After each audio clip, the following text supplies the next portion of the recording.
You're listening to another episode of Battles with Bits of Rubber, starring Stuart Bray and Todd Debrasini.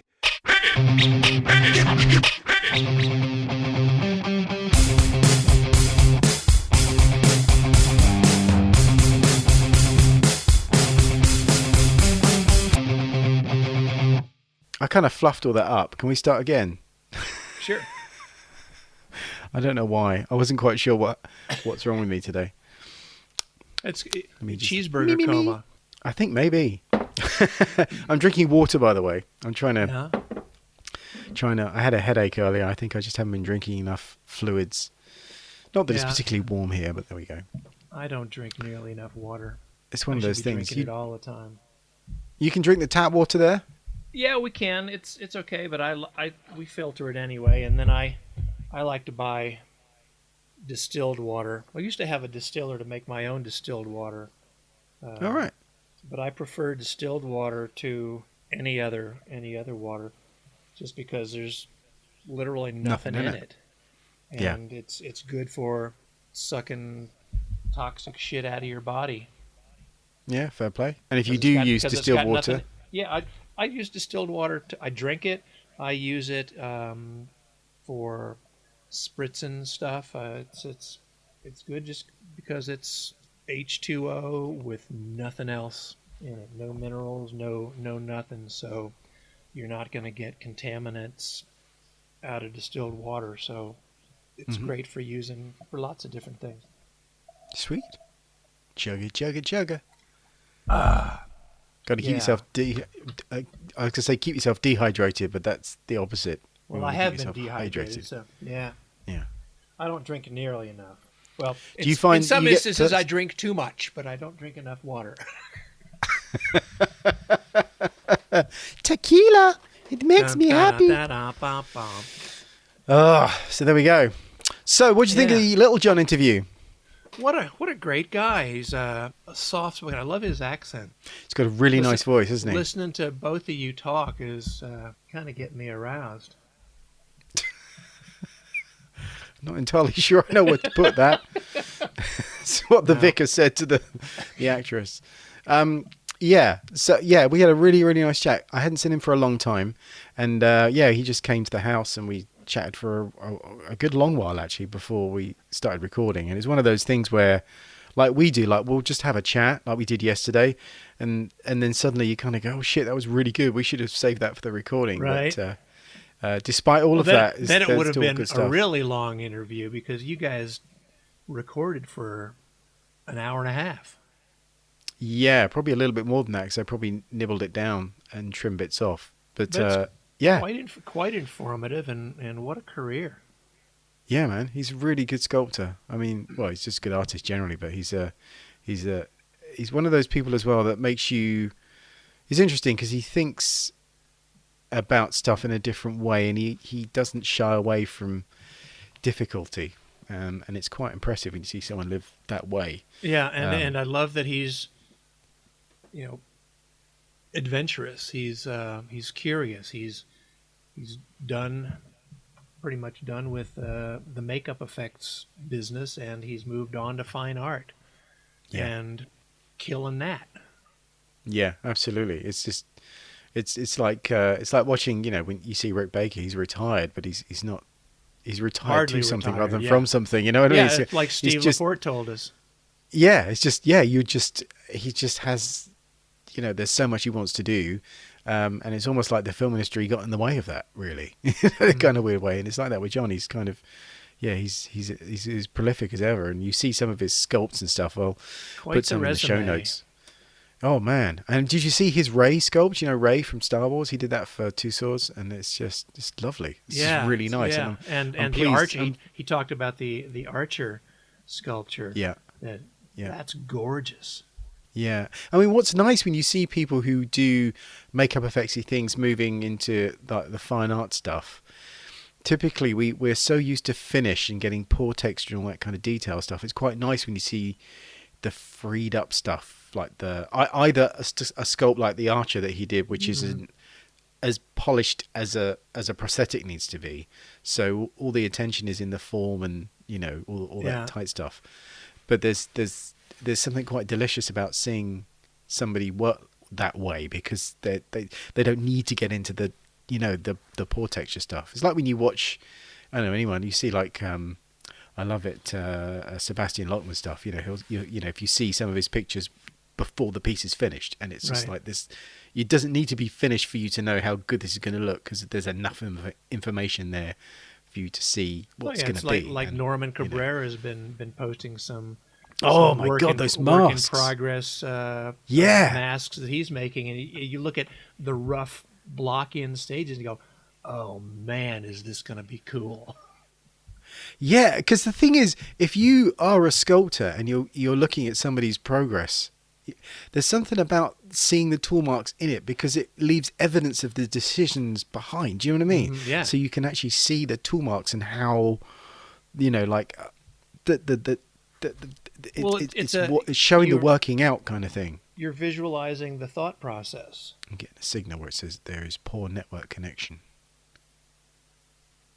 Yeah, your face just locked up. Cut this and then redial. I'm going to do that. Can you hear me?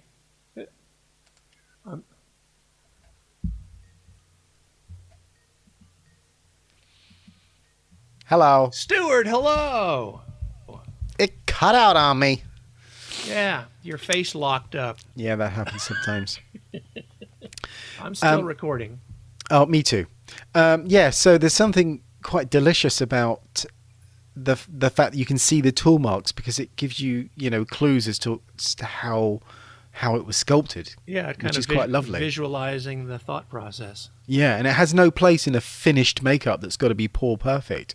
But it's kind of a shame sometimes when that just becomes like a bit of a chore, because it feels like the creative stuff has happened in that rough kind of semi-finished kind of surface. Yeah, and sometimes I prefer that. Yeah, which just looks kind of cool. But there's plenty of that, and there's that kind of when you see people that are very additive in how they sculpt, so the little blobs that are added bit by bit by bit, and there's not a whole lot of carving in. It has a very different kind of finish because it's been created up rather than carved in. Yeah. Do you know what I mean? And that's some good sculpting though, because that's putting the blobs in the right place. That's a very, very nice kind of pleasing kind there of are finish. quite a few of our peers who are quite prolific fine artists as well as makeup artists. Joel Harlow and Bill Corso are terrific sculptors. Lee Joyner. Oh my God, Lee Joyner's work is amazing. He's one of the examples that I show my sculpture students, along with Miles Tevis and Jordu Duchel, Kazu's work. It's the people who work in our business, do some amazing stuff that I am proud to be associated with this field. That's awesome. Have you seen any of Arian's paintings as well? Yes. Yeah. I mean, they're incredible. I mean, he was on. He showed me some pictures. He was on Maleficent. When was that? 7 years ago? And met him on that, and he showed me some pictures of things he'd done, and it was oil painting and just incredible stuff. And there's a lot with lockdown happening. There's a lot of people picked up brushes and done arty things because they've got the time to do it, and it's quite amazing how many people do stuff that I just wouldn't even thought of. And it's quite a nice. It's not a nice time, but it's nice to see because of what's happening, that people that have got time in their hands, are putting a lot of it into making cool stuff, and it's really, really nice. This conversation between me and John, this happened before all the lockdown business, so we are in the same room, but it was okay to do that then. It seems like a lifetime ago where you could be in the same room with someone. That's going to take a little while to get back used to that, isn't it? Yeah. Oh, actually, kind of a non sequitur. Today happens to be V. Neal's birthday. Oh, happy birthday, V. And I chatted with her via text this morning, and she was going to be spending the day in her backyard with some friends, but she was very clear about maintaining social distancing. Oh, that's awesome, though. Yeah. Oh, happy birthday. So that's the 13th is today, isn't it? Today is the 13th of May. So now that we've mentioned that, I've got to get this episode out in short order, otherwise it's going to seem like a long time ago. So yeah. I'll have to put this out soon. It's a good one. I think so. It was good fun. And you know what? Listening to it again, this often happens when like we'll record something. I remember it happened when we did the Don Lanning episode. Do you remember? Like we were both there, but then when I listen to it again later and edit it down, I go back there and I'm like, I'm as energized as I was at the time, and I can hear it in my voice at the time, and it happens again. Oh, sure. No, I can remember where I was sitting in the studio. Yeah, leaning forward like from the waist, On like sucking it up. It was awesome. Said. Yeah, it was very cool. That was a good one. We had to do that in 2 parts. Yeah, because we just didn't stop talking about 4 hours. It was brilliant. Yeah, it was very cool. We were trying to find his studio, which we found, but I don't think he was there yet or something, and we were a little early, so we turned around. We found a place that did pie and coffee, and I'd never had pie before, like as a thing. I've had pie, but what I mean is it's not like a thing. Like you don't really have a cup of coffee just and a slice of pie. Yeah, it was amazing. It was like coffee and pie, and I had pecan pie. I think it was amazing. I don't remember. Cool. Did I have cherry? Yeah, it was good. Very Twin Peaks. Completely unrelated to sculpting, but it was. Yeah, there we go. Now I want pie. But yeah, so that was a good day. But yeah, whenever I listen to the podcast again and edit, I'm always impressed with how excited I get talking to people when I do the interviews, and then I am excited again when I listen back to it, because it's just, I don't know, the only reason we do this is because we care about the subject and we love it and everything, and there's so many people we still want to talk to. Yes, yeah, there is, and it's one of those things where I really like being in the same room as the people we talk to. It's nice doing it online, but it's such a different thing. That's the one drawback with me being in Colorado, because it's not, a hotbed of motion picture and television production. Yeah.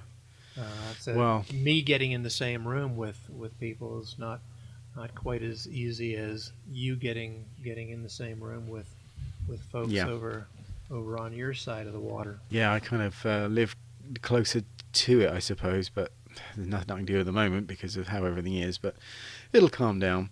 Yep. And we'll be back to it eventually, I'm sure. Anyway, I think we'll get stuck into it. So here's my chat with Little John. Enjoy.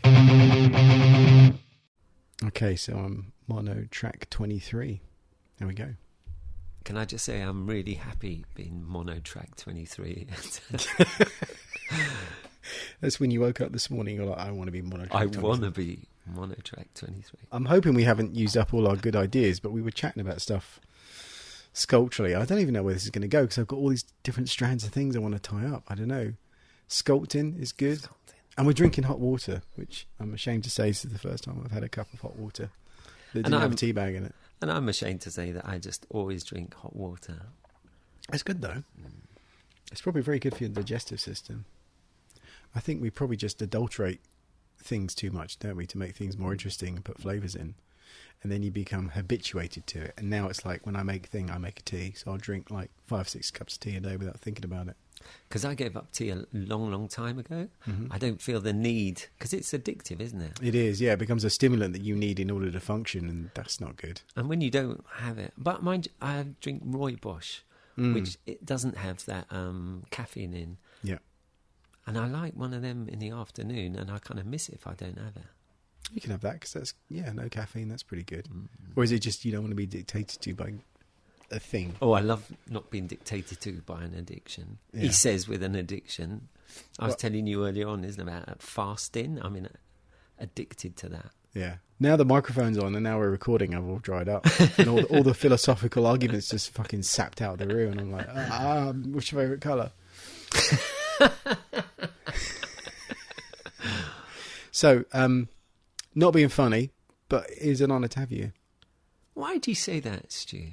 Because I told you earlier about like when I was a teenager, and this was all pre-internet. So the information you had about something specific that you may have liked, like makeup effects, was scant. Yeah. And you had a lot of publications, but most of them were American. So it was things like Fangoria and all that kind of stuff. And I remember reading in a Fangoria, and they were talking about Hellraiser, and they were talking about, I think it might have been the second or third one, and they were talking about this guy that had a prosthetic on, in the story of this article, and I remember thinking, almost seeing the words in my head, what is a prosthetic? Wow. Because whatever that is, that sounds like something I want to be involved in. And obviously I'm aware now of what it is, but that led me to get hold of different things. And then I remember when Nightbreed came out, there was a documentary on TV about a stuntman, and he was going through his equity papers and all this kind of stuff, and there was the cameras followed him to when he got to do a few days as a stuntman on Nightbreed. Oh my God. And it was based on this book called Cabal by Clive Barker, and I read the book because I wanted to know about the story before the movie came out. And then I saw the movie, and it was just, at the time, one of the biggest British effects films. It was a horror movie, or it belonged to that genre where you had creatures and prosthetics, all the things I was interested in. And I remember when the Nightbreed Chronicles came out, and it was a book, and going through it, and I just studied every single picture. And there's a picture of you as a breed member in makeup, and it just said Little John like this. And it just kind of logged in my head all these different things, all these names. When I worked on Mary Riley, which was my first job as animated extras at Shepperton in '94, and that's when I think you were working on Judge Dredd, and you were sculpting these panels, and then we met there, and I remember thinking, holy shit, that's Little John. And gosh, it's because I think everyone, you go through life and opportunities come and present themselves, and you either take them or you don't. Yeah. But you never think, this is actually going to be important. And when I got into films, I was just so happy, so thrilled. But I never thought, this will be important. In fact, I remember watching Hellraiser, and because that was my first glimpse into the world of film, so I saw walls that were only just a bit of ply and wallpaper on, and I'm like, God, that looks fake. And then when I watched the film, I thought, God, that looks fake, because I felt like the magic had been dispelled for me, and I could never see it again. It would take me a while to learn how to watch films and just forget about everything I know. So while that's all going on and you're just carrying on, that you might actually be making a bit of history, you never really think, do you? Yeah, it's true. The amount of times I've worked on things that I read the script on it and I'm like, this sounds terrible, because it doesn't exist yet. It's words on a page. And then, it becomes Saving Private Ryan. And it was just like, I remember reading like stuff, and it was my interpretation of the dialogue that was the problem, because obviously it's not necessarily the words itself. I mean, I remember thinking when I read it, there was a bit, I think, where it said, look to the man to the left of you, the man to the right of you, or something, and two of you aren't going to make it, or something. It was some kind of like macho kind of bullshit thing, and maybe they changed all that because obviously the tone of the movie was completely different. But it's happened a lot where I've looked at things and thought, but yeah, you're right, you have a conceit, you think how it's going to pan out because you project this imaginary future. But then, sometimes the things you don't think about become very significant, and the things you think were surefire wins just fizzle out. Yeah, that's the shocking thing, isn't it? When you think, I remember working on a commercial. Was it my first ever commercial? And for 3 weeks, I put everything I had, because that's the way I was. And there it was on the advert, 3 seconds. And I was like, hold on, what? How can that be that I could spend so much time on this insignificant little thing? Yeah. And then none. And then it's... like, well, that was worth it. Shocking, isn't it?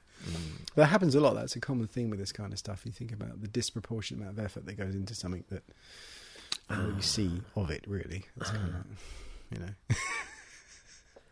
That happens all the time, where it ends up the cutting room floor. Which is why I think it's important to care about the process of doing it. That matters. Getting paid so you can come back and do it again, but enjoying the process of doing it. I do think my time in film, I want to say, I don't know how true it is, but I want to say, maybe flippantly, that I would have paid them to let me do what I was doing.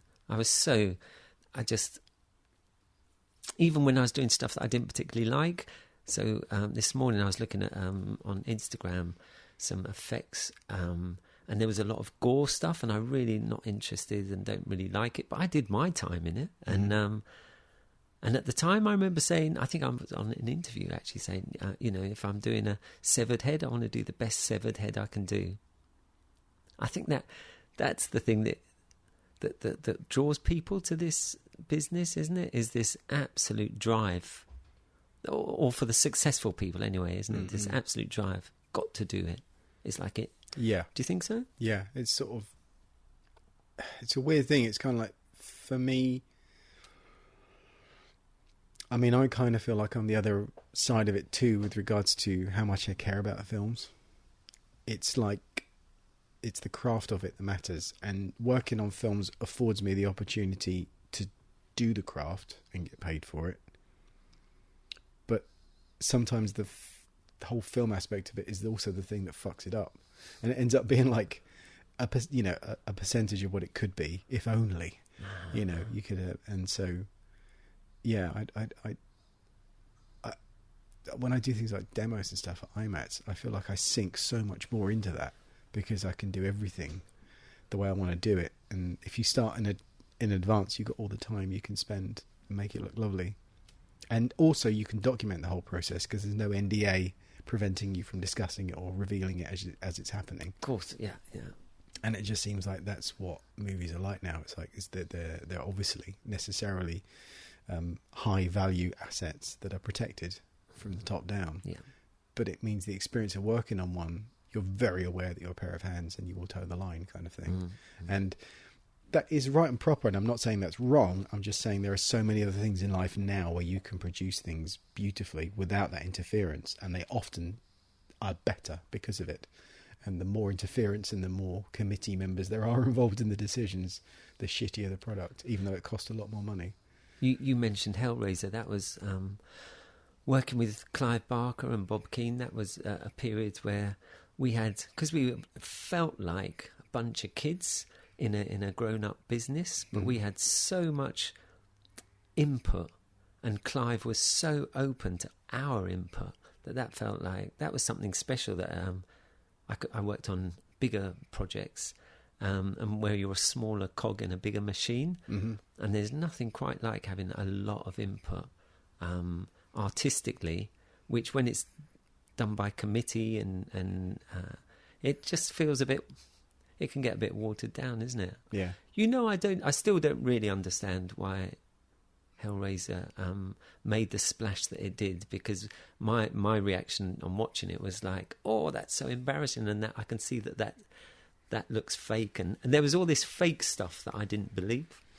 I think it's just because it was a complete vision. It was like Clive Barker's idea, and he just delivered something that he wanted it to be and controlled it, and so. And it was quite new, wasn't it? Yes. Monster films, horror films, they didn't touch on like love stories like that and stuff, did they? No, but it also had that kind of auteur thing about it, because he's like this. He's a director. He's like, he gets his like they're the big in the 70s, like all those kind of like Brian De Palma movies and stuff. It's like the director is king. He gets to control everything. And so. It wasn't a studio interfering with it so much. It was more like a person had an idea and a person who could execute that idea. And I'm not saying that that's how everything has to be, but I'm saying there seems to be, and we've all seen it, movies that have been, created and managed by committees of people with very commercial interests, and they churn out a piece of shit. But it's a piece of shit that so many people watch that it makes enough money that they'll do it again. So it doesn't necessarily mean it's a good thing, and it doesn't necessarily mean that it doesn't crush your soul working on it, but it doesn't mean it's going to stop either. And then, you might go and do a watercolour at the weekend and feel fucking great about it. And so you're trying to find a way to kind of engineer your life towards that kind of stuff. I don't know. Isn't it? I mean, I turned my back on it. That sounds a bit cruel. But I left the film business, mental maths, not very good at it. What did I say? I think it was about 8 years ago, you say? 8 years working at Tussauds. I was as a senior sculptor, and then a couple of years since I've left Tussauds. Okay, so 10 years ago. So it's over a decade that I'm not working in that business anymore. Wow. But do you I'd hate your listeners to switch off at that point and think, I don't want to listen to that guy because he's not in the business. But I'd love to to contribute something to the business that I love so much, because I did love it more than anything. I was saying to you how when I was at Pinewood Studios, I would literally finish work and sleep under my workbench and get up and then carry on working. Yeah. Unheard of to think of someone acting like that in today's, health and safety world and that, or that someone would be that committed or insane. Is it committed / insane? But I literally did that. You live and breathe it, don't you? Lived and breathed, and so desperately wanted to do the best work that I could do, surrounded by people that were doing stuff that was knocking my socks off. Yeah. Well, why don't we'll back up and just talk a little bit about where you started out and how it kicked in for you. So how does John get from leaving school to being in on Pinewood Studios? What was the jump for you? I went into a college to do a foundation. Where did you grow up, by the way? In Taplow, near Maidenhead. Okay. So I went and did a foundation, 2-year foundation at Reigate School of Art and Design. And I'll never forget being on, there was deer's skull in the middle of the room. And as far as I remember, we had turntables. I can't imagine we had turntables, but there was a group, the class reproduced the deer's skull. And I remember doing that and thinking, why are people doing like these flattened flying space objects and things that didn't look like the deer skull? But I had a natural aptitude towards a bit of sculpting. And then I wanted, in those days, long time ago, I wanted to do record covers, LP covers, like Roger Dean and paint. And so I went to college I wanted to do a graphics course. And I got into this thing, Hounslow Borough College then, and did studio practice and design. But they were all about copy, about the wording on a double-page spread in a magazine. And I wanted to be more an illustrator, so I left that. So I was in the wilderness a bit, and then just chance meetings when I moved to Brixton with a guy who was an in-house model maker, and he and me started from a little company that were making model making. He worked for the Imperial War Museum as an in-house model maker. Oh, wow. And so he just believed in me. I mean, there's a thing I'll never forget, is going around his house. We've met each other. He sees me as his ticket to get out of the museum. And he's a sculptor and I'm not a sculptor. And I'd only done a fraction of sculpting in foundation. And he just said, yeah, and we're going to make all these figures. And I'm like, how are we going to make the figures? Are we going to sculpt them? Or how are we going to do that? And he was almost like a bit cross with me. He was like, he blocked out very quickly in like about half an hour, one side of a face, and he just shoved it at me and said, do the other side. As if, for God's sakes, man, why, of course you just can do this. Yeah. So I'm like, oh, okay. So I block out. And so there was one side sculpted. I sculpted the other side, and I could. So that got me from working and then starting to make figures and stuff, model making, and then a very chance meeting with someone that got me into the creation of image animation in 1985, I think it was. Oh, wow. It was a year before we were waiting for Hellraiser to start for a year, and we did a couple of commercials, one of which was, I got to tell you this, just because it was, so I'm young, isn't it? In 1983, I can't even do my own maths, but I think I'm 22. Why did I say, not 83, no, in 1985, I would have been 24, okay. I think. And we did this, like, Splash, the film with the mermaid, and we were doing a Mermaid's Tale. You worked on that? No, didn't work on Splash, just on this commercial. Oh, I beg your pardon, yeah, sorry. Yeah. Right. And so I didn't get to sculpt the tail. I've forgotten who sculpted it. I remember meeting John Schoonerad, many of you know. I mean, when I was doing the model making, I was literally washing my hands in acetone, fiberglassing and sanding and doing all that in just my own clothes. It was another world. Mixing out of milk cartons because didn't even know what a monocup looked like. And then the first time I saw a film business mold maker, John Schoonerad, gloves, white suit, And it was masks and that were going to come later on in the industry. But at the time... It's still an upgrade from washing your hands in acetone. So I was like, oh my God, that looks awesome. Anyway, the bit I wanted to say was that we made the tail. There was a guy I was trying to remember who made the polyurethane tail, Dave Shiguri. Dave Shiguri, the phone guy. Yeah. Amazing guy. He did this neutral buoyant tail. And the bit I wanted to say was that I'm in, I think it was in Fulham, and they're testing the models who are going to play the mermaid. And so I can swim very well. And we had made this rig that was just a pair of fins staked together with a bit of plastic for the... when I say plastic, I can't think of the word. Plastic for the fin. And I would show the girls how to swim with this fin, and then they would do it. So you put it on and actually went for a bit of a splash? Yeah. Splash around? Yeah. That's hilarious. So I remember, never forget that day, because there I am with topless models, absolutely gorgeous, and I'm swimming, which I absolutely love, thinking life could never, ever get better than this, could it? Anyway, that's amazing. I'm just reminiscing. So, that got me... then Hellraiser actually happened, and that was my first... and what was interesting was just prior to that, we did this Barclays Bank commercial. Right. So my first ever set was for a Barclays Bank commercial directed by Ridley Scott in the style of Blade Runner. Right. So Ridley obviously did Blade Runner, and he's just been asked by a big bank, can you just make an advert has got the feel of your Blade Runner? But for me, it's like walking on this... I have to look that up. I'm going to make a note of that and see if I can find a link to that, because it's probably on YouTube, isn't it, that commercial? Barclays Bank? So it was Barclays Bank advert. I presume the year's around 1985. And there was a head of Tony Robbins, is it, that Jeff Porter's made? And oh man, I was just so happy being in this world that I didn't know about. Although lots of the people that I came across had been making stuff in their mum's kitchen and stuff, and I didn't even know about this world. It's fascinating, isn't it? That so many people come from different backgrounds to arrive in makeup effects, creature effects. I remember before all this happened, I watched this American Werewolf in London, and I was in Chicago, and there was this scene where the guy, and he's dipping his chips in the guy's egg, and he's got this makeup on, his face been ripped to shreds, and it's moving, and normally in those days a thing like that would get shown on the screen, then taken away very quickly. And here we were.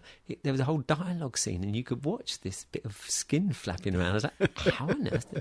Never dreaming that I would one day work in that business. But anyway, we did that commercial, and there was Ridley Scott, and he was on... Do you know the name of those... when a director's literally lifted up in the air and he's... Yeah, like a cherry picker thing. That's it, yeah. And that's the first time I walked on a film set, saw Ridley Scott, and thought, wow, yeah. It's all downhill from here.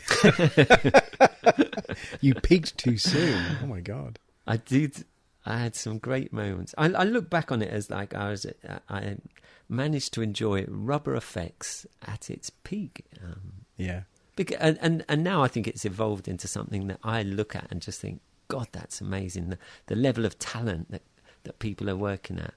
I mean, if I was showing you the work that got me work in the film business, you would laugh and say that's just ridiculous, because it was good for its time, but the level of work that people do now is... It's crazy, isn't it? Crazy. Lovely crazy, though, isn't it? Yeah, but it's just one of those things where there weren't that many people doing it, and there wasn't the demand for it. It's changed so much, but at the same time, same motivations behind it, I guess. It's still that desire to want to make stuff. But I mean, I look at some of the stuff that you do on YouTube and just think, wow, because in my day, there was no one teaching it. The only way I could teach myself would be just a sly look at what someone else was doing, or maybe to chat with them and see if I could watch what they were doing and hold a conversation at the same time. Yeah. I watch your YouTube.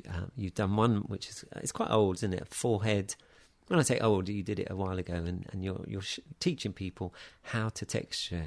Oh my God! I mean, I was just like, when I first watched that, I was thinking, no wonder when you watch how people texture things now that it's just another world. I guess, there's so much more information out there. Because of people like you putting really good information out there. Yeah, I'm a big fan.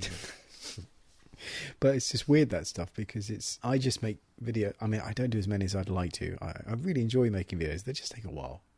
That's the thing. It takes a long time for me to make one. But it's that thing of like I like to show things the way I would like to have them broken down. So I break it down to a logical sequence to me, and often that starts out a little bit left of center and then comes back to the point. But I enjoy making things in a way that I would like to have it explained to me. That's where I kind of come from it. And I think that's now, because of the way the internet works, especially YouTube, there's so much space for so much content that the drive to kind of be noticed pushes people to do better and better things, as well as a lot of other crap people, set fire to themselves or whatever just to get eyeballs so they can sell advert space. But you also, you'll get a lot of people pushing themselves in a way because they've got an audience. They don't have to work on a film now to get seen. So, you know what I mean? I guess that was a very different time then, where you had to be in front of the right 5 people in the country that did this who would hire you. Because there was no books, no colleges, nothing. Yeah. Actually, there was some books. There was a couple of books, isn't there? There were, but not many. Yeah, you had Vincent Kehoe had a book. Vincent Kehoe, the professional makeup artist. Richard Corsten. That's the Richard Corsten book, Stage Makeup, which I've got. You don't. I've got it. Oh yeah. Stage makeup, and then you had the technique of 3-dimensional makeup. The Lee Bagan book, which I've got. Oh my God, I haven't seen that book for like 20 years. I remember getting this book, and there's a passage in the front. I've talked about this before, and that is I think it's John Caglioni on the front. Wow, is his model. There's this. I bought this book. I ordered it specially from a bookshop, right? And when it turned up, I was so excited. The Albion Bookshop in Canterbury, in Mercery Lane, I think it was. I don't know if it's still there, but. And there's the preface, and I read the preface. And the last paragraph, it says, "In addition to this book, however, you must have a working knowledge of sculpture." And that stopped me in my tracks, because I suddenly thought, all I need is this book and I'm on my way. And then I'm like, why the fuck would I need to know how to sculpt? It just seemed like, what has that got to do with anything? That's how naive I was. I had no idea what was involved. So that kind of knocked me for 6 first off, and it was like, oh my God, what do I do? So now I've got to start doing it, learning to sculpt. So how did you do that? Just, doing it badly for 30 years. Nothing wrong with doing something badly if you progress, is there? No, it's that willingness to be shit at the beginning, isn't it? And then gradually you become less shit, but you have to go through that feeling of feeling like that. Listen, nothing to do with anything, but in the vain hope that it just encourages someone, is that, so there was me I was at this point in my career where I was senior sculptor at Madame Tussauds. There was like about half a dozen of senior sculptors, but yeah, obviously very on top of sculpting portraits to be in that position. And I stumbled across archery on a holiday at Centre Parks, which was only happened because my brother was going through a divorce. Anyway, blah, blah, blah. I just happened to be Centre Parks with my brother and his family, and I suddenly am holding a bow and an arrow, and there was this, felt like past lifetimes experience of just like, this is what I'm supposed to be doing. And I just loved archery, and I was so bad at it, just so absolutely awful. And I came back to London with my daughter, and she was like, I'm thinking of the picture of her, she'll be only about 11 or 12 or something, but we joined an archery club in London Bridge, and I was utterly awful, and like on the induction, I think I came last by but a 9-year-old was just worse than me. But there was just something about being really good at something, like I was in my career, but also really enjoying it, loving it to bits, but also being really bad at something, but just being fine with that, but I'm going to get better. And although I haven't been to an archery club for many years, I still have my bow, and I still practice almost like daily with it. What kind of bow is it? A longbow or a compound? No, recurve? I've forgotten all the names. Has it got the pulleys, or is it just the kind No of bent pulleys. limbs? No, just bent limbs. Yeah. So I still practice with that because I think there will become a time in my life when I'll be able to get back on to that. But that business of, I guess it was, I just saw the progression that I did through my career of what happens if you're dedicated and determined. In fact, can I share that? When I teach, I always say to people, and I think this is about, it doesn't matter what you do, and I'm only half joking when I say I think it's 80% determination. No, I'm going to say 70% determination, 20% luck, and 10% talent. So I'm kind of joking with people. Of course, it's a lot more talent is needed, but that determination is everything. Yeah, talent without the determination and hard work is largely meaningless, isn't it? Because it just doesn't happen. Yeah, you've got to put things into practice. Because if you're determined, then you can bump up that talent with practice and getting and perfecting it, isn't it? Yeah. We were talking earlier about.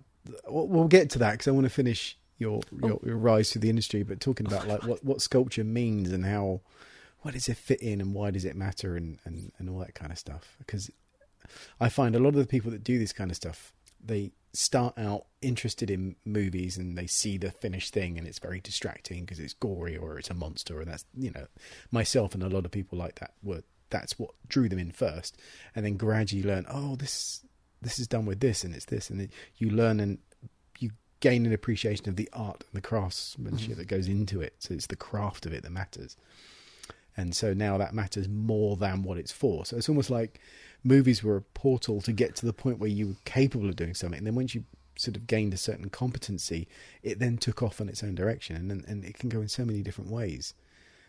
Do you know what I mean? It's a fascinating thing. Anyway, I'm hijacking the conversation. So you've done Hellraiser, and you've done your Barclays commercial, and then worked with fantastic young people as we all forwarded our career, isn't it? And so many of them, you look back, are all Oscar-winning Mark Couliers and if I try and list them, and I opt out. Well, image animation was a big deal for the film industry in the UK because there are so many people that are, seasoned veterans now that came through those doors. Bob Keane and Jeff Portis, they started a lot of careers, all that stuff. And like Neil Gorton and Paul Spiteri. It's just, people that you might not even know the names, but you will have seen their work. I mean, there's a lot of people that are well known who are very vocal and public, but there's also a lot of people that are just really good that they don't really have much of an online presence. They're not interested in that, but you would have seen their work. And if you look through the credits of things like Hellraiser, you'll see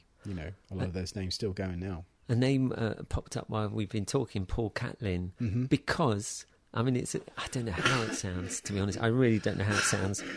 But when I was that was genuine coughing. That wasn't a slur on Paul Catlin, because he's fucking amazing. He did Dr. Octopus. He designed the Dr. Octopus stuff for Spider-Man. So when in the early 80s, I saw a picture of him sculpting this bodysuit. So the head I hadn't seen, but I just, or maybe it was there. It was just this body, and it was just a muscly figure, Rawhead Rex. And I was just like, oh my God. And in those days, there wasn't, there was no digital photography. People didn't have pictures on couldn't take pictures on their cameras and stuff, on their phones and stuff. So it was a proper photograph, and I kept it in my file effect because that was the way we used to. So you stored everything? Stored things in there. And I was just like carried around this, and I hadn't met him then, but he was just a person who'd done some work that I just thought I just wanted it so bad. I wanted to be able to sculpt like that. And I was thinking of, is it Lar Conway and his thing in Dark Crystal with... Old Kroll? No. Oh. The lady with... Olga. She was a puppet, yeah. Yeah.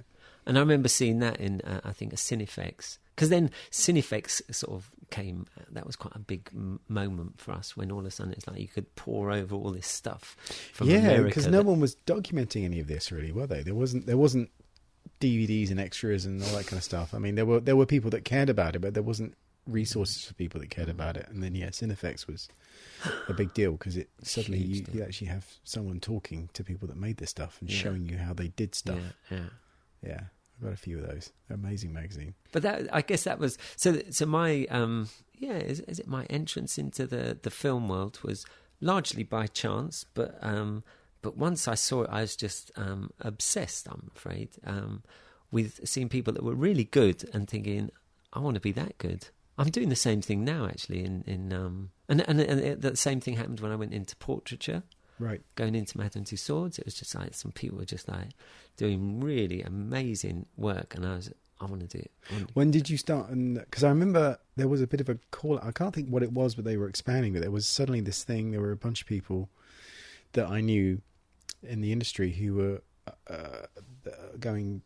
applying to Tussauds because they had an entry exam, didn't they? Where you basically sculpt something, and there were some really good people that didn't get in, and I was surprised because they were amazing sculptors. But obviously, it was more about, do you sculpt or can you sculpt the way they want you to sculpt? Yeah, there's a very, very, very strict formula that they sculpt at Tussauds, and I guess part of it would be so that if you stopped, someone else could carry on. And it wasn't how someone felt, an artistic feeling interpretation of a person. It was actually a rather well documented and cleverly worked out formula with which we worked. And so that was very particular for some, and so some, as you say, very good sculptors just didn't fit in with that.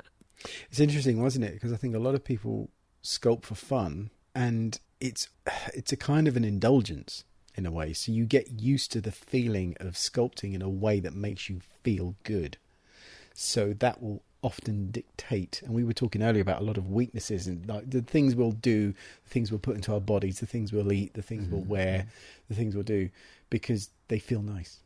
And there's nothing wrong with that, but it's like when you meet up against a disciplined situation where something like where Tussauds have a certain way of doing things, there are going to be people that perhaps get a lot out of sculpting, but they won't get a lot out of sculpting if they have to do it that way. Yeah. And so they won't be working there because that's not what they want. And it's the first time I think I'd really seen like a real wall of like, boom, this is a line you don't cross. This is what we're going to do that way. And these people do, and these people don't. And some of the people that didn't were amazing sculptors. And it's like, fuck, I'd not seen them rejected before. Wow. In a way, and it's a kind of rejection, isn't it, to not be, because everyone wanted to be a portrait sculptor with Tussauds because that's like the pinnacle of sculptural achievement.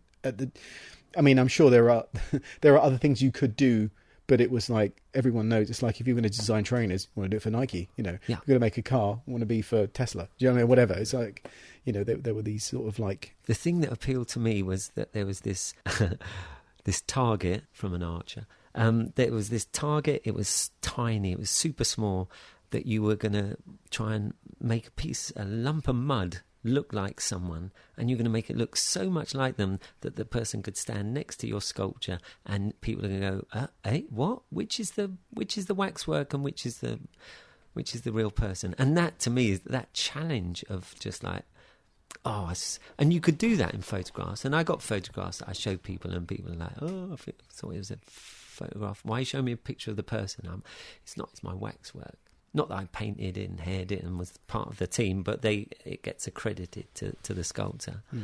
But do you know what? I get the feeling that's almost primeval, isn't it? That people they were painting on caves in the prehistoric times and ever since then, I think there's been this progression. Is that the right word? Of trying to recreate reality, and I don't think we'll stop until there's a robot that sits there and it's like a scene out of completely realistic. Probably.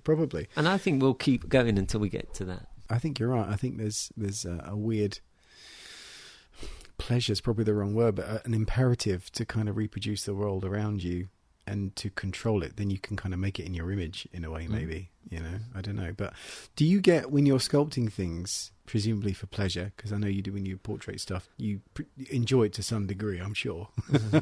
Do you find you enter that kind of flow state where you just feel like you stop marking time, you don't really notice anything else, you just get completely swallowed into it? Or is it not like that for you? No, totally not. And that's a magical feeling. And I think when you've had, and I've discussed this with some people that totally get it, and other people like don't even know what I'm talking about, and it's just like you just get so absorbed into something that you don't, the things around you that would mark time and place in the world, they just vanish. And it's like watching a really good movie or something where it finishes and you're like, where did that hour and a half go? Or or a song that gives you goosebumps. It's like, it's very hard to describe where that comes from.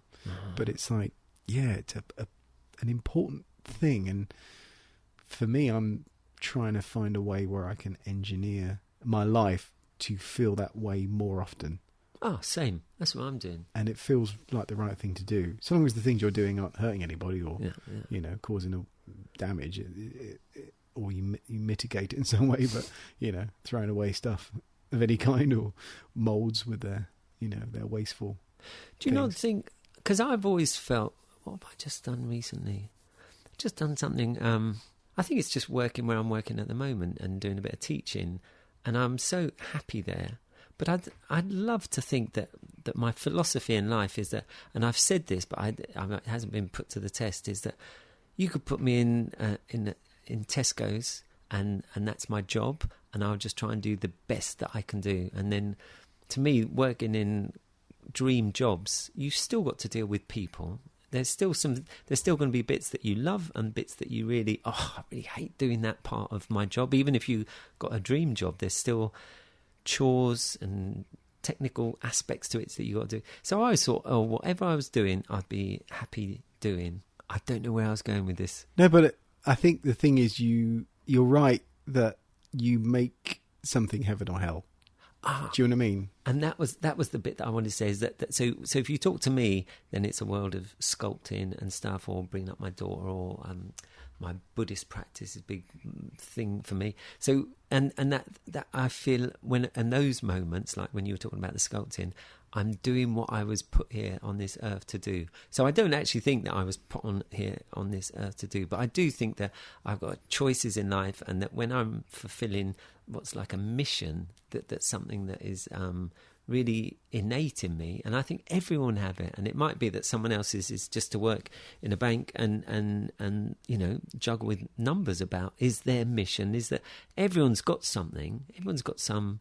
I think we're all unique, and for us, and this lovely world of that we have with Battles with Rubber, this is our world where this is what we're supposed to be doing. It feels like it, but I don't know. Would the world be a better place if we all just did more useful things? I don't know. No, but it feels like it does feel like an indulgence. But when you're doing your sculptures, when you're doing a portrait sculpture, there are going to be times where and often I'm sure, where it's hard.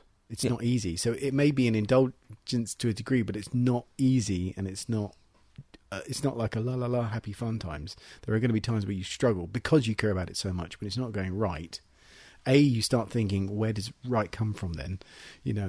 I've had that before, where I've been sculpting and it's gone badly, and I don't know why. And I think to myself, well, where does the ability to do it come from? Because it seems to have gone now, so I don't know where to look for it. And that happens enough that you trust it comes back, but it makes you realise that you're not necessarily in control of it. You have to show up, you put the hours in, you try, and sometimes it's great and sometimes it's not, and that's not always down to you. Sometimes you just have to show up and do it anyway.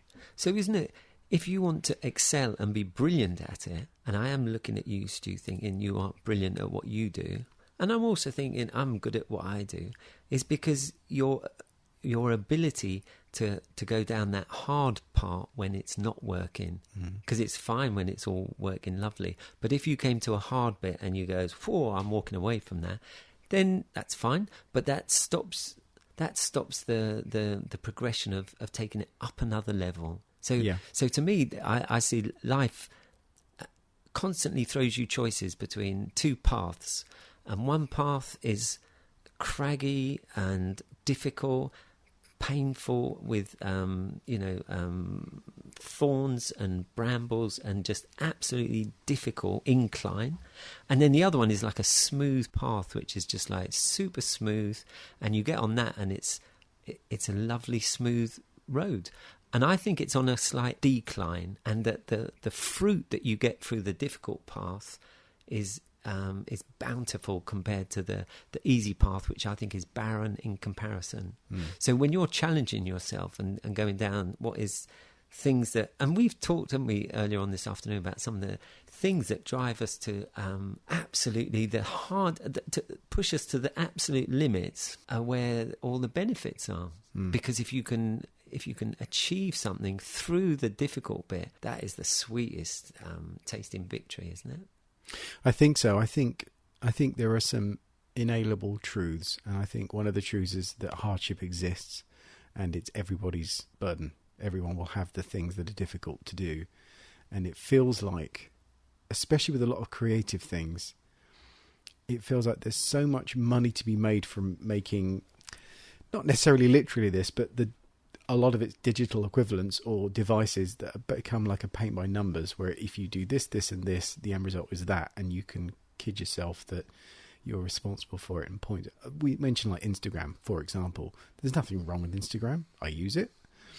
But you could conceivably take a snapshot, throw a few filters on it, and kid yourself that you're a good photographer because you can make it look half decent with things that you've applied to it, just like anybody else could apply to it. And you have some agency in it because you can decide what filters. Then there's enough filters and there's enough variables within those filters that you can feel like, oh, I made that happen. But that doesn't replace good photography. And it doesn't mean that someone that doesn't compose the shot right takes pains to be in the right place to take a good photograph, and maybe takes lots of them and knows the time of day and the situation that would possibly yield the most fruitful situations. If they had that awareness and they put those hours in and they did all the right things, and they've got Instagram and they've got the ability to have filters, they're going to take better pictures than someone that just relies on those filters. And I feel like the way the world works nowadays is that there's a lot of encouragement to buy, spend, acquire through little effort things that can have the sheen of competence. Especially younger people let down when people are not drawing their attention to grasping that nettle and teaching people. And I think we all have a duty to do it, and to make other people aware that you should grasp with difficulty, the right kinds of difficulty, to make things better, because that's solving problems, and that's what people need. People need stuff people solve. Like, you spend money on things that you need solving. You know, if your boiler breaks down, you'll find the money to do it. You know, there are certain things you have to do, and they're inevitable. And I just think, with regards to things like sculpture, it can be seen as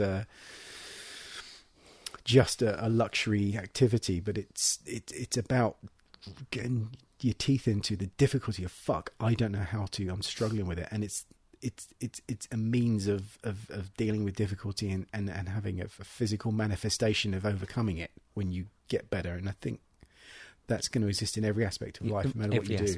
Yeah. And I think that's the thing, it's understanding that those things exist. And so when you're faced with difficulty, you shouldn't just think, how can I make it go away? It's how can I make it go away? Or is it a necessary struggle that I have a duty to kind of go through? And life is difficult. Isn't it? Yeah. You know, isn't it, human beings thrive under being challenged? Yes. So if your chosen thing that you want to do is challenging you, you can A, give up, or you can B, take on the challenge and go, I'm going to somehow go through this. And I'm thinking of, God, doing all-nighters, which we used to do in the olden days, because there was our challenge. Yeah. And it was just, we're filming tomorrow, this has to be on set. There's no wiggle room in this. You just have to pull. And I think out. Then it becomes a world of improvement and growth. But it is making the choice to go down the difficult path at the right times and not being afraid of it. And then even once you've done it, I think failure, isn't it? They said it, and I think they've just made a film of him, so shouldn't really mention it. But I think Edison was the guy who invented the light bulb, and he was supposed to have done loads and loads of failures, but he didn't see them as failures because they were the things that enabled him to get the right thing. Yeah, invented. So it's a very holistic view of the whole process. Yeah. But it does feel, and I see it a lot at makeup schools, and I don't know if it's a sensibility of the sorts of people that are drawn to creative fields, or if it's a generational thing, or if it's always been like this, and I just don't remember it as such. But it feels like a lot more people now are ready to give up with the creative stuff, particularly when it goes wrong. it's almost like they were expecting it to be easy and they don't appreciate the difficulty that it is. So they say, I'm bad at it, and then enter a spiral of despair rather than going, no, you're bad at it because you've never done it before and it's really fucking hard. So what you've experienced is perfectly normal. Like if I was going to try and jump over my house, I can't do it. That doesn't mean I'm crap at jumping. That's just because it's really hard to jump 35 feet up. So, you know, it's that your frame of reference is incorrect. And I worry that there's a lot of things now that are making people expect too much without really understanding what it is that is required to get to that point. Do you know what I mean? Yeah. Because they've seen other things. Well, I take photos on Instagram, they look great. I do this, I do that. We were talking about music, like you can get samples and things that can track your thing, and you can make very easily. I think people without any musical talent you could find software and things and fuck with stuff enough that you could churn out something that sounded okay. There's nothing wrong with it, but that's not the same as like a seasoned violinist who spent years working in orchestras, who really knows their craft, and then watch them play and go, are you seriously telling me that's the same as you know, just beat mapping some samples and churning out a tune? It's not the same thing at all. But it's almost like you need more people to be dissatisfied with that very pedestrian beat map track. Do you not think that as long as there are people who are, you know, like a ballet dancer has got to devote their life to ballet, isn't it? From a very young age to get up on that stage and perform. And if you've got a lot of them, then that's a lot of people who dedicated their life, that we will always be impressed with that. So it's almost like you cannot stop life saying, look, if you dedicate yourself to something and are determined, then great results will happen. And that will still apply to the app that you've bought. Because, isn't it, I'm like thinking of ZBrush, which is, you can look at ZBrush and see some gobsmackingly awesome results and some really mediocre. You know, it's the tools are always this. You know, I can get a knife and I can use it to kill someone, or I can use it to carve an awesome sculpture. And ZBrush can come along and it can be. I'm learning it and I love it. I'd really like to have a lot more time in my life where I could devote it, because I know that devotion and as well as determination count. But I just think that you human beings, in a way, we're on this, what I see is a hopeful projection, which is to fulfill our potential. It's what people want to do, isn't it? And it's very easy to come and be swayed by a lot of things, negativity or just laziness or just technology coming and slothing you out.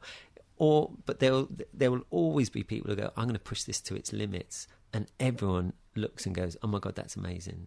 Yeah, we were talking earlier about the necessity of craft as a means to income. Ooh. And like how, for example, if you were good at making pots 200 years ago, you could be a potter and make pots, and that's how you got pots. Whereas now, most people don't really have things that were handcrafted, because it's much cheaper and much easier to buy something that's been mass produced. So that's shaped, since the Industrial Revolution, that's shaped our perception of things. And so there's a drive towards that, and it's like that with you know, technology and stuff. It feels like, and it sounds like a very pessimistic thing, but we can find very solid examples to back this up. It feels like anywhere where there are, despite everyone saying people are our best assets, every company, every massive corporation, it feels like they're trying to find a thing, whatever a person's doing, if there's any way an app or something can do it instead, it's just a matter of time before we implement it, because we'd rather not, because an app doesn't need a pension and it doesn't need, you know, to be looked after in sick days or insured or whatever. So there is a drive to make efficiencies which can include cutting out the human contribution entirely if possible.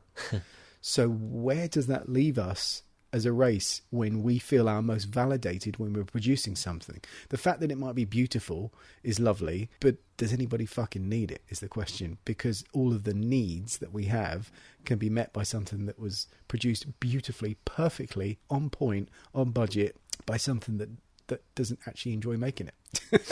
Do you know what I mean? Have you seen some of the artwork that's produced by robots? literally paintings or drawings? No. Because I've seen that, yeah, they look good. I don't know. There's something about knowledge, isn't it? When your child does something, it's not that it's the best drawing ever. In fact, it might be the worst drawing ever. But because your child has gone through that little process of like having a crayon, making a mark, and not going, well, that looks rubbish, and throwing it away, but keep on going until it looks like a face. To them it does. Do you know what I mean? That there's something about when another human being, especially if you invest in some relationship, I think it always comes down to relationships. But it's a magical thing. But it's what I'm saying is it's almost like you will find the opportunity and the activities which will yield the most satisfaction creatively are probably the ones which nobody's going to pay for. They're going to be your hobby. Do you know what I mean? No. Like if you were a great portrait sculptor, how many people spend the money? Like if it takes you 3 months to make a beautiful portrait, who's going to pay for your wages for 3 months to do this incredibly unique skill? Not many people, because there was a time where maybe your kings and all that kind of stuff would do that, or they hire a portrait painter to do a portrait, and that's lovely.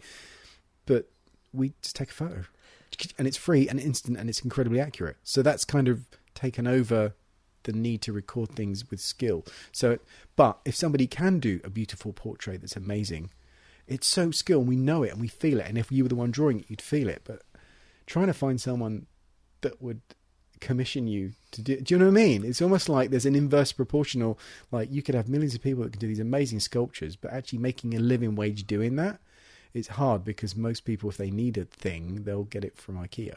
They don't need a cabinet maker anymore, you know. So it seems like the ratchet of economizing has outstripped the desire to get. Everyone wants to be good at being capable at something creative, and you see it all the time. And I do it on courses. You know, I have someone that has like an office job that they hate, but they really come to life when they're, you know, doing something, or they make jewelry or whatever, and it's fantastic and it's lovely. But people don't typically buy handmade jewelry that their friends have made. They'll go to, you know, Argos or a store and buy, you know, a beautiful bracelet for $15 that was made in a factory by people that that hate going to work every day. Do you know what I mean? It feels like, I don't mean that in a depressing way. I'm just trying to very focus that kind of. I think it seems like there's a fight. People know what they really want to do and what makes them happy and gives them joy, but it's not what the world wants of them.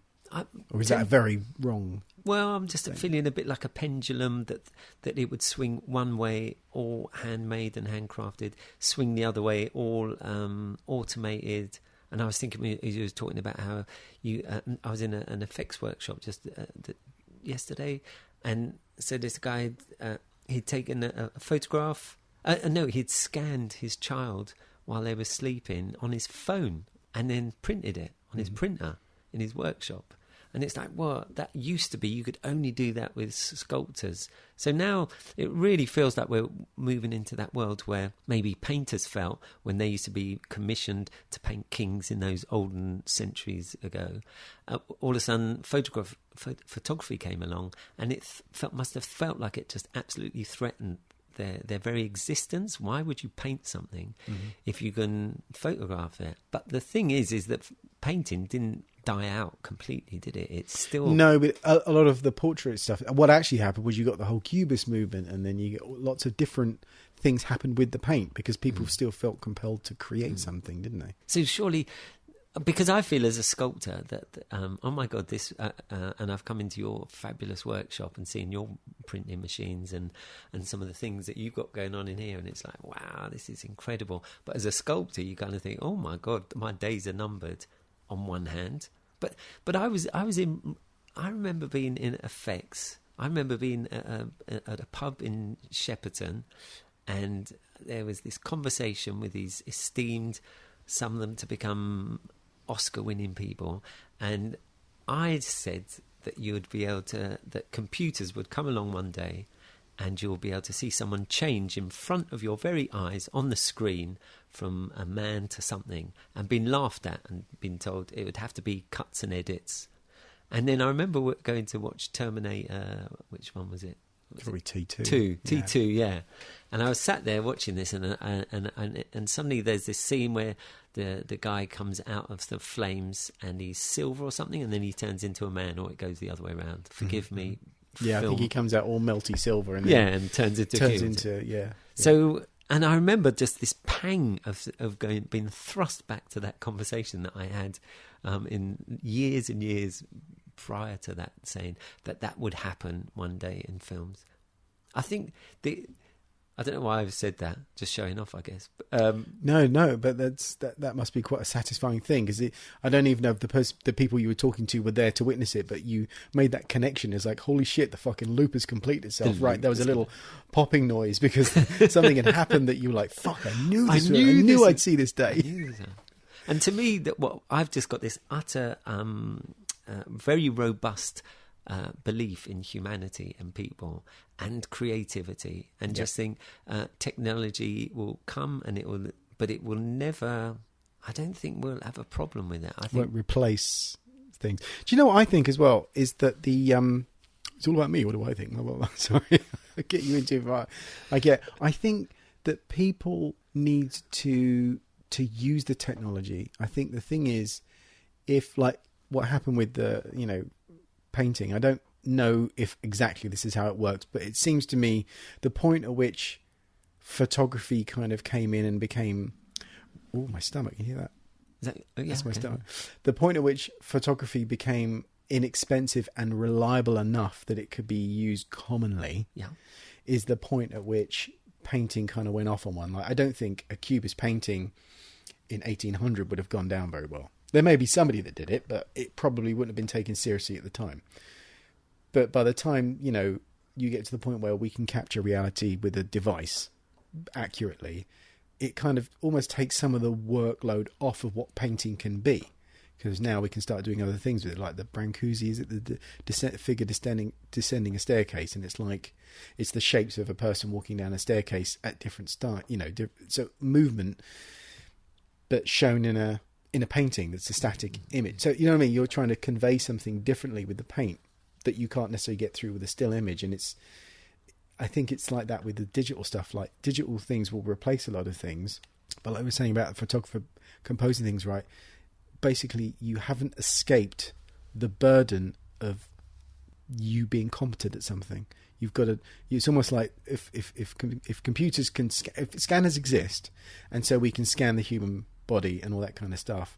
That doesn't mean, oh, cool, I'll not bother learning to sculpt then because I don't need to anymore. Because sculpting wasn't just about rendering a very accurate thing. It was about conveying an idea or a message. And if you're able to describe anatomy in the way that you want it to, that doesn't go away. That can only be helped with the ability to scan things, because you could maybe scan things and then enhance it or sculpt it, or use it in some way. So it's still, you're not relieved of the burden. I think maybe the danger of technology is that people see stuff, think it replaces it, and then the reason it goes wrong is because they then fail to respond to it in a way. It's almost like they have to learn. Like if you're a sculptor and you're saying, oh, maybe 3D printing is going to take over everything, then you should be the fucking master at 3D printing. You learn ZBrush, you learn how a printer works, and then you fucking use it in your sculpture and you redefine what it can mean, and you do something new with it.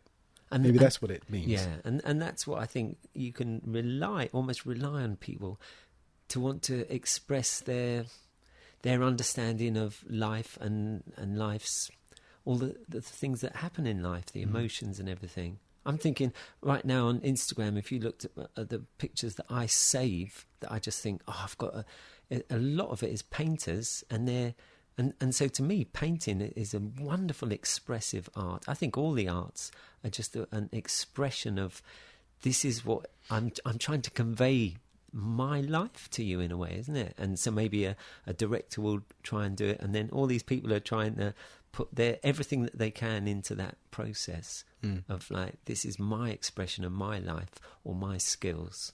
I think it's exciting. I think so. I mean, what I find interesting with the whole 3D printing thing is that you still, like, if you just print something, I mean, this is something I never quite understood. There seems to be quite a big movement with 3D printers stuff where people just download files that they then print. and they don't really want to have any agency in constructing something. They just want to print something. That to me feels like just downloading pages of words so you can throw it on your laser printer and then rejoice in the fact that words are coming out of your printer. It's like, surely it would be better if they were words that you wrote and that they meant something, and it could help and can convey things. So like having a 3D printer is fine, but actually what would be great is if you could sculpt something digitally and then output it onto that, and the thing you're outputting is something that you've designed and has a function in some way, and then this ends up being the middle part of a chain rather than an end in itself. Yeah. Do you know? But you've got to have, there's plenty of room for me on our planet for people who just, no, I don't want to create, I just want to enjoy. So like they would read books, and it's like, it's not, you didn't have to write your books. Some people just want to be able to read them, or go to a play and see actors perform. And so for some, there's going to be the people who make the sets and everything. I suppose. And I found that very weird though with 3D printing, that they just find a file and print it just for the sake of it. I just find that very odd. Because you could print like words on a page on paper. It's like, but are you going to read that? I don't know. It just seems. But like know, I'm just saying that there's room on our planet for people, for all of it, for everyone, and for some of them, they're just going to want to read or go and see, and not actually and not be part of the creative process, but just to consume it. To consume it, absorb it. Oh, well, you need consumers, otherwise but there's no one taking up your creative endeavours. But isn't the battles with Bits of Rubber is about people who want to actually create, isn't it? Yeah, I like to. Yeah, we chat about all kinds of things, but basically, it is specifically about the difficulty involved in it, like when things go wrong, and what processes you do to overcome those or to avoid the problems. Do you remember earlier on I was talking to you about inner dialogue and how my inner dialogue changed with one, and you remember his name, isn't it? Matt was his name. Anyway, there was this prosthetic makeup artist, and I was doing applying a prosthetic with him. Oh, Matt O'Toole. Matt O'Toole, that's it. Yeah.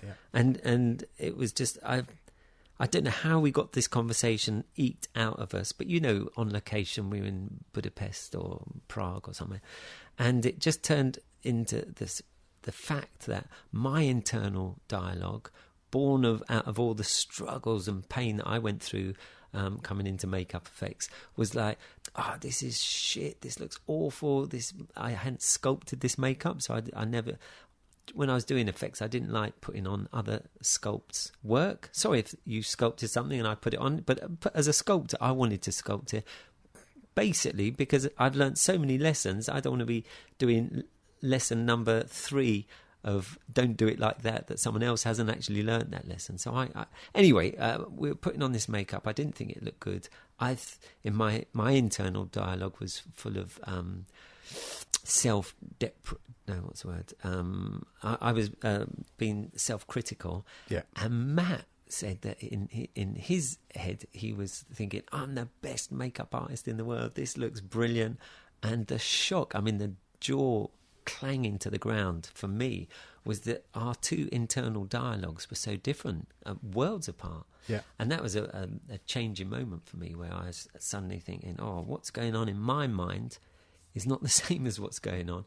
And actually, and it allowed me to bring into it to start to learn to enjoy my work and what I did, while wanting to keep that self-critical bit very much alive, but in proportion. Instead of this big beast that would beat me up, it's now, I think, and especially now, because I'm going to be 59 in a couple of days. So I'm in like holy shit, happy birthday for then, man. Thank you very much, Stu. So I'm thinking, I've got to this place where I think self-critical voice is in a good proportion. Yeah. And it's my friend, and I think that's the same that's a lesson in life, isn't it? Is that things that amputation is not a road I'd go unless it's absolutely. And I'm looking at, you got Dick Smith's cast of his hands. He that had to be an amputation, isn't it? But on the whole, I think amputation is not the way his finger, to go. not his hand. So I'm looking at a cast of Dick Smith's actual 3-fingered hand, where he lost one of his fingers. But to me, it's not that you want to amputate things. You just want to either get them in the right proportion, size-wise. Yeah. I'm talking psychologically, isn't it? Or just transform them into their, you know, a more positive nature and stuff like that. And yes. So for me, that was just a long waffly talk about how. And I guess it's because all I ever want to do is encourage people. So I think someone's listening to this, someone's battling with some part of their psyche. It's just like, at the risk of sounding a bit fluffy, it's like embrace it, because that's the first step, and then transform it, isn't it? As opposed to want it off and that sore embrace. Yeah, no, you're right. I think the embracing part's a very big part of it, because if you reject it the whole time, you're never going to grapple with it. Whereas if you embrace it, then you can start working to repair it and trying to make it better. Yeah. Yeah, it's interesting. Yeah, I know. I realise that the narrative I've had is a very negative sounding one that I've had about this kind of thing, but it's just a very brutal kind of look at, like, there's so many things where I find like the arts and stuff are not, it's not that they're not supported, but they're just not the things that people like to do, things like pottery and all that kind of stuff. You'll always see it very hard to sell them. Like, people will make pots in pottery craft, and the amount of fun they've had doing it far outstrips the financial gain they'll get from it in the main. Do you know what I mean? Whereas a lot of people, I think, will make money doing things that they don't like. But you'll hear it all the time, like people earning a load of money in the city. You know, they're selling and trading and doing all this stuff, and they make a bunch of money, but they have to do something creative, and they just go off and be a plumber. Cause do you know what I mean? And it's almost like it feels like there's this sort of very hard trade-off between the things that are fun and creative to do are doomed to be financially fail, and the things that are really shitty that no one wants to do are the things that make money. But that's a very stupid, black and white, polarized version of the world that doesn't actually help anybody. Personally, I don't think we'll carry on as a race like this forever in the pursuit of money. So I see that as that'll be a thing that, you know, on the grand scheme and timeline of humanity, this period will not last forever. In which case, as technology, which we've been talking about, because it's very much in our world, isn't it? Coming in the creative world, I think it's going to have a huge impact on money and how countries view what's GDP stand for? Gross domestic product. Yeah. So if that changed to how happy people feel, as opposed to what the economic how the money's doing, there'll be some shifts, I think, going along, and money. How long will that even last in the long scheme of the history of humanity? I think it's a short period. I think it could change, because the metrics, the things we want to measure, will be different, because we'll be aware of other things that matter as much. Well, we used to have to go to work, isn't it? You had to. Well, we do. I mean, I don't know where I got the used to. Although I've anyway. That's another conversation. But you work to earn the money, and then I've seen this advert somewhere which is like, and then you end up not even being able to. You have to work so hard, you don't have the time to enjoy the things. But with automation and everything and technology, that is going to. I think I can. When I project into the future, I can see that as changing. So what you're thinking of is like some kind of like a digital Babylon, where a lot of the drudge that would be a shitty job could be automated, which should in theory free people up to do the fun things and enjoy themselves more, because we don't have to do the crappy stuff as much, because that could be automated. Exactly that. But then, and the only way that could progress and actually come to fruition is if humanity only understood how life works, and because otherwise it would destroy it. But if it's a real shift in positivity. But then you got me, Stu, isn't it? Absolutely 100% committed and believe in humanity's ability to pull itself out of this into a beautiful place, because then it will be, because it's understood how it's got to be at harmony with its environment, it's got to be harmony with other species, and it's got to be at harmony with itself, with other people, and it's got to be harmony within each individual. Mm-hmm. So there's the pursuit. We go down that road. That money and working for money, that's not going to last in my world, my future world. Ooh. Sounded good, man. You're definitely using that. That's awesome. We should probably talk about sculpting as well. Yes. Tell me. We've been here for days, haven't we? No, but it's fascinating. Okay. It's been really good. Tell me about your portrait sculpting. Obviously, having gone through the whole sort of Tussauds thing, you've got your skills and you managed to practice it to a very, very high level. But I know that you've been doing your own portraits as well, your own sculpture. Let's talk a bit about that. How has that been? How does that feel when you do your own stuff? Where does that take you, and how do you start that? And what's it all about, John? So that's been a great journey. So I felt like I had my film career, and I won an Emmy, isn't it? I mean, it was a great time. I really enjoyed it. What was that for? Jim Henson's Jack and the Beanstalk: The True Story. That's pretty cool. Very cool. And I like the makeup, and I had some peaks makeup on doing Whoopi Goldberg. I think was the highest point because she was so lovely. Wow, for Alice in Wonderland. Yeah. And we both worked on that, but I was working for Neil doing noses and stuff for the cards. Oh wow, cool. Yeah. So I was with Henson's and I got to design and design, sculpt and apply the makeup and paint. And so that was just fantastic. And then portraiture, I got a couple of figures, Benedict Cumberbatch, Ray from Star Wars. Really portraits, I was like, boy, I'm happy with that. Really, for sure I can look at them and there are things that I still can have that critical voice going, but on the whole, the dominant feeling is just absolutely happy with those portraits. And a couple of others. And then now I'm in this thing where I'm moving into what would be, if I want to touch wood in a rather naff, old-fashioned way. I touched it. And touch wood, I want my third dream career, which is to be a fine artist. So not just sculpting. Not just sculpting, but as a fine artist. So I feel, Stu, it is... well, to put it this way, moving that lump of mud about to make it look like someone, that was hard. That is really hard, and it requires a lot of determination and a lot of patience and a lot of technical skill to pull off. But this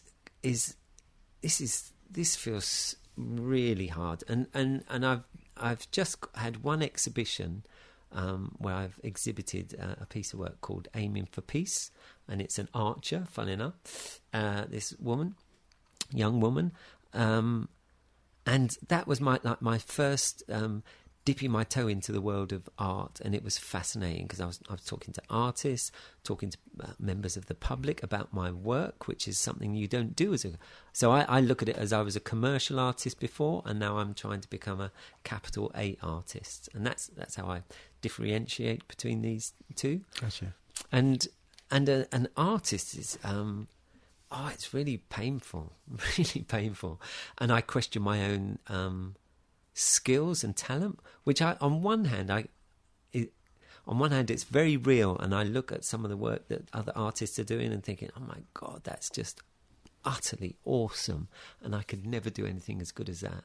And then on the other hand, I can think, you can see your work, John, and see that it impresses people on a level for sure. I'd be a fool to not see that. So there's this already. There's this dichotomy. Is that a word? Yeah. Between how I just feel about my own work, and then there's what I want to say, and then there's how I can support and fund myself in this process. It's hard, but you maybe you've already got that to me that's me firmly saying, yeah, I'm going to walk down that brambled rocky path. That's the path I want. The fruit will be sweeter though because of it. Fruit of the sweet, yeah. Or more nourishing, actually, is the point. I think I just said the fruit of the sweet. Yeah, the idea of being able to talk and use words properly has never been a big thing for me. But yes, the sweeter the fruit. Makes me want to go sculpt now. Oh, makes me want to do, sculpt, paint, and get on ZBrush. See, ZBrush is still something I did turn a corner with it about a year ago, where I started to use it, and suddenly it didn't feel like this horrible thing I didn't want anywhere near me anymore, which it had done. And it kind of feels like a thing that I don't want near me kind of thing. It felt horrible and ugly, and I hadn't made friends with it. And then last year I kind of sculpted some things and I was like, oh, I get it now. It's not actively unfriendly. It's just unfamiliar to me. And that was a big deal for me because that stopped being this scary thing.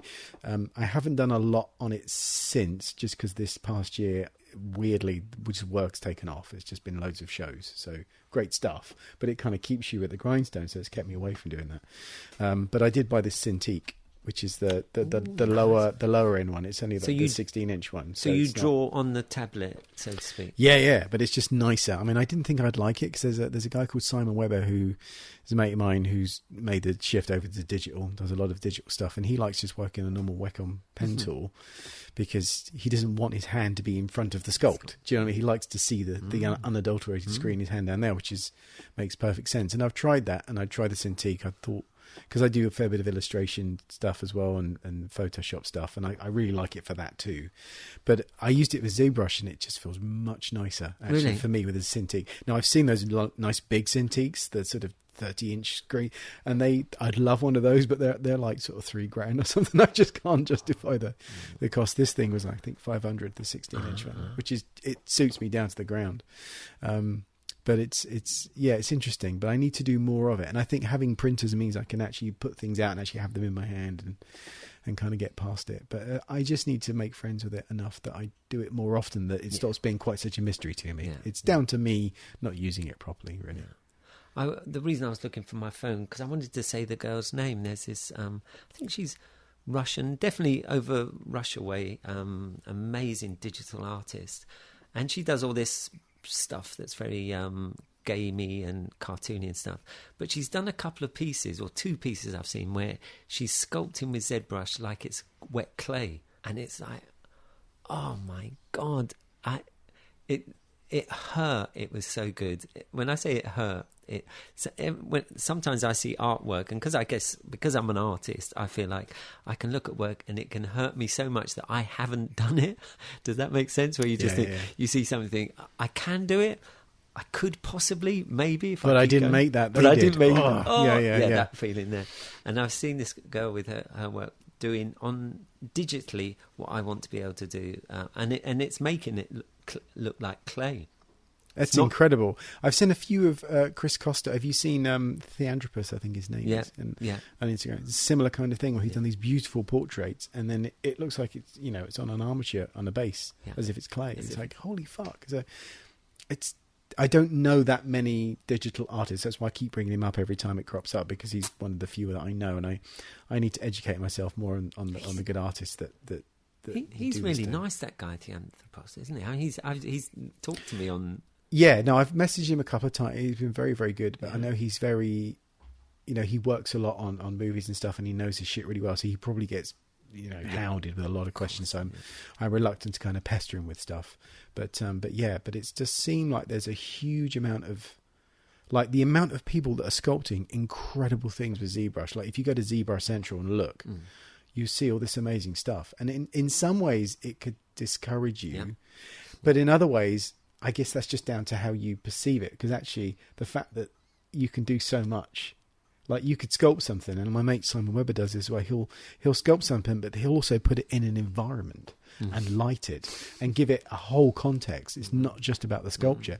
And you couldn't do that as one person unless you had access to a set and lighting and drapes and costumes. So you know what I mean? So it's like you can actually be in control of a lot of a more expansive creative output because of technology as well. So what I've found interesting is seeing, so I was looking this morning at this guy, and I'd seen his work, and it's hyper detailed and it's printed, and I was flicking through his page this morning, and there was some real-time sculpts. So I was like, when I say real-time, that's, you know what I mean, don't you? Yeah. So I think there's room for us all, Stu. I think there's room for lots of people who do both, and I think they gain a lot.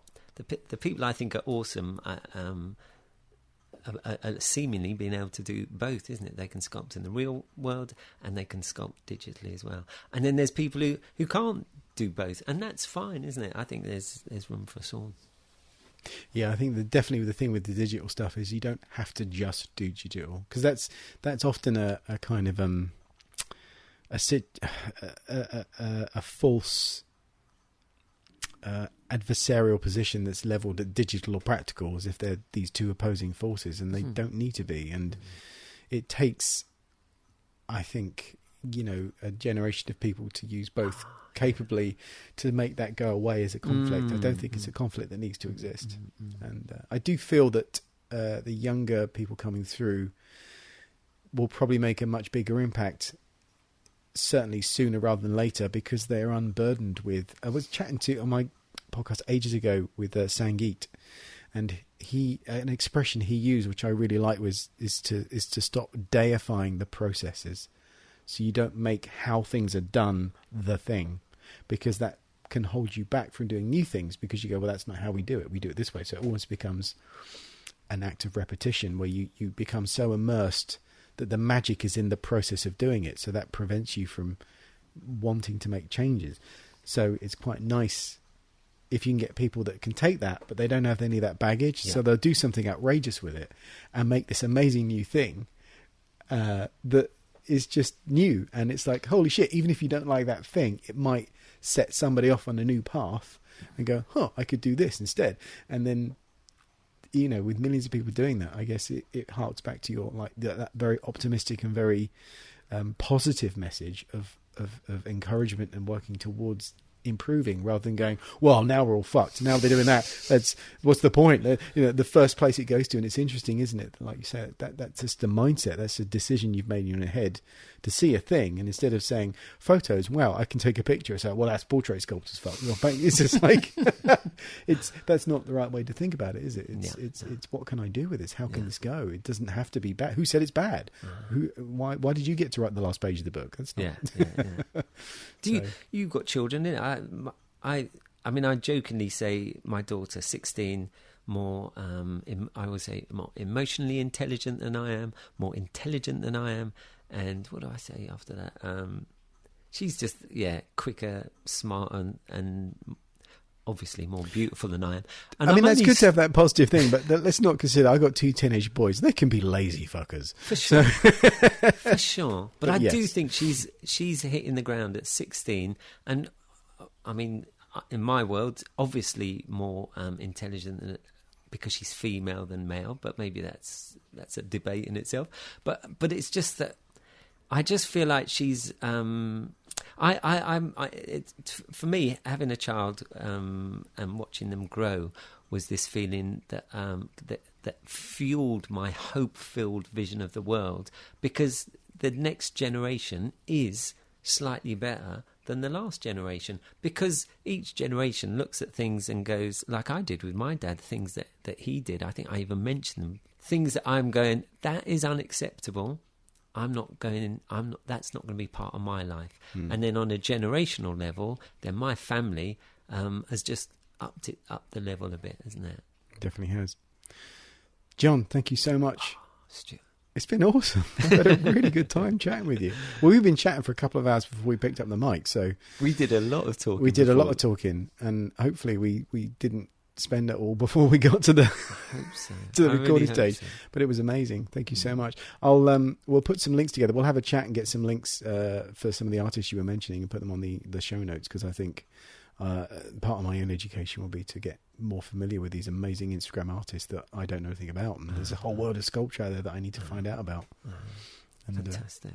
Thanks, man. Oh, Stu, so good to see you. It's been a long time, hasn't it? It has, man. And what a dream. Absolutely. I'm going away with, great to see a friend who I haven't seen for ages, and great to have such stimulating conversation before and during this as well. But what a dream I'm going away with this, your workshop setup. It's absolutely stunning. Cheers, man. Thank you very much. I don't know. I love that he was talking about some of the same books that I first started out with. I think Lee Bagan's 3-Dimensional Makeup was the first makeup book I bought. I still got mine. I love that book. I love it. It's great. I don't care that it's probably seems dated now. There's a lot of good stuff in it. There's that book, the Richard Corson book. There's the Vincent Kehoe technique of the three-dimensional... Yeah. Sorry. The technique of the professional makeup artist by Vincent Kehoe. Yeah, which is my publisher. That's kind of how I got to my book is... Oh, right. Because of Focal Press. I'd used Focal books for some of the other classes I was teaching in, cinematography and visual effects stuff. And I thought, God, these guys put out good books. I wonder if they'd be interested in a new makeup effects book, because Kehoe's book by that time was out of print, even though it was only published in 1991. That is a very good point. So we should probably put that list in. Hey, have you seen the Dick Smith interviews, by the way? Where? No, I have not. I'm going to have to find the link. Someone had posted them. It's basically 5 hours of Dick Smith being interviewed from like when he was born, all the things he could remember, and they're lovely. I've only watched about an hour and a half of them so far, but I'll put the links here. Yeah, I'd love to see those. But those are very, very, very cool. And they're not like, a lot of it's not about makeup effects, but it doesn't matter. It's just Dick Smith talking. So Dick was into all kinds of stuff. He was very big into nutrition. He had a regular thing in Makeup Artist magazine for a while, and Dick's Corner. That was it. It stopped being about makeup effects and was all about nutrition and diet. And I remember him telling me that I needed to eat better. Yeah, man. Just cared about everybody. And now I finally am. Oh, that's good. He took his advice on board. About 10 years. Yeah, it's one of those. 10 years too late. I guess better late than never. Yeah, true enough. So, I guess that wraps it up. Do get in touch with us. We'd love to hear from you. You can message us on our website, which is battleswithbitsofrubber.com, and you'll find a little button on the right-hand side. Click on that, and you can leave us a voice message. We'd love to hear from you. Yeah, you can ramble on for up to 5 minutes. Not a second longer. 5 minutes is fine. And then if not... Or shoot us an email. stuartandtodd@gmail.com, or our Facebook page, or on Instagram. Just say hi. Just let me know you're listening. If we don't hear back, we don't know. Let us know you're safe and healthy. And and that you're eating right. I know I am, because I had burgers today. Well, all right, dude. Cheeseburgers. Yeah. I am gonna. Good stuff, Maynard. I'm gonna go make some tea and sort out the audio for this, and then I'll speak to you again soon. Cool. I'll upload this shortly. Nice one, man. Take care of yourself. Talk to you soon. Okay. Cheers, man. Later. Take care. Bye-bye. Bye. Bye. You can get in touch through our Facebook page or email us at stuartandtodd@gmail.com. Check the show notes for more information. If you enjoyed this episode, tell someone else and help us grow by sharing it on social media. Thanks for listening.